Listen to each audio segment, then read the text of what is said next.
large policeman was sitting close to the line. Thomas liked policemen. He had been a great friend of the constable who had just retired. Thomas expected that the new constable would be friendly too, but was sorry to see that he didn't look friendly at all. He was red in the face and very cross. "Disgraceful," he spluttered. What is? "You are breaking the lockdown. You must stay in the shed to protect the NHS." "I can't, sir," said Thomas. "I'm a key." Work The policeman pointed to Thomas's face. "Where's your face covered?" "But I don't need to wear one. I'm not so ugly as you."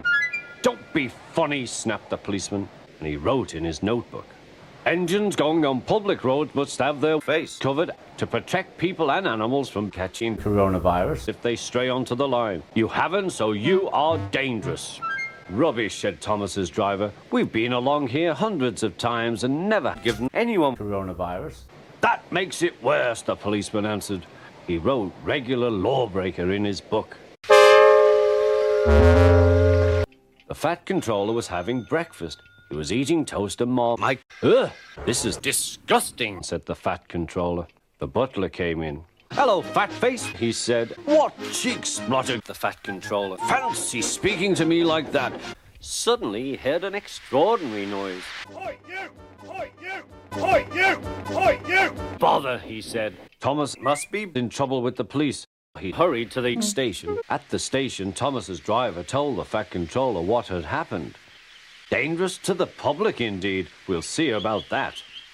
The fat controller spoke to the policeman, but however much he argued with him, it was no good.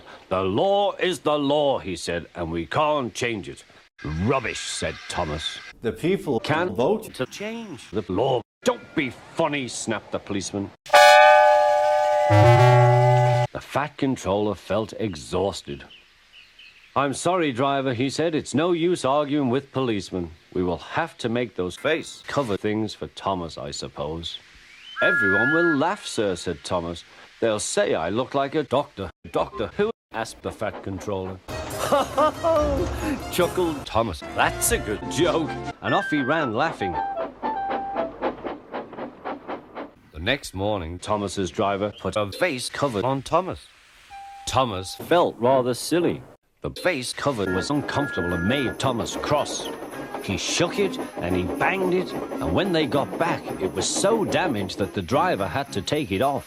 "You're a very naughty engine," he said to Thomas. Next morning, Thomas's driver and fireman came early and worked hard to mend the face cover, but they couldn't make it fit. Thomas was pleased. "I shan't have to wear it. I shan't have to wear it," he puffed to Annie and Clarabelle. But they were rather worried. "I hope it's all right. I hope it's all right," they whispered to each other. Meanwhile, the fat controller was on holiday in China. He decided to have breakfast. He went to a market and they showed him all sorts of bats. "That will be lovely," said the fat controller. So he decided to buy a bat for breakfast. "That was good," said the fat controller. Suddenly, the fat controller began to feel ill. "Oh, whatever is happening?" he spluttered. The fat controller had caught coronavirus, but he didn't know this yet. The fat controller came back on Saturday. "Hello," he said to Thomas.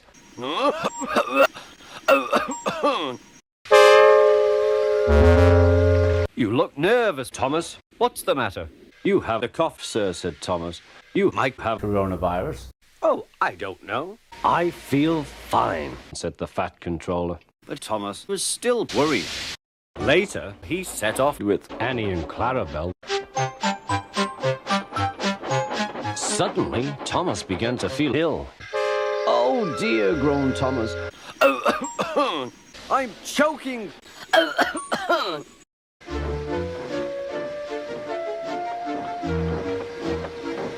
They stopped just outside the last station, uncoupled Annie and Clarabelle, and ran Thomas on a siding right out of the way.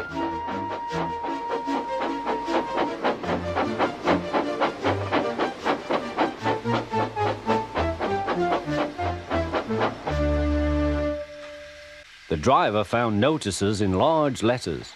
"Danger! Keep away!"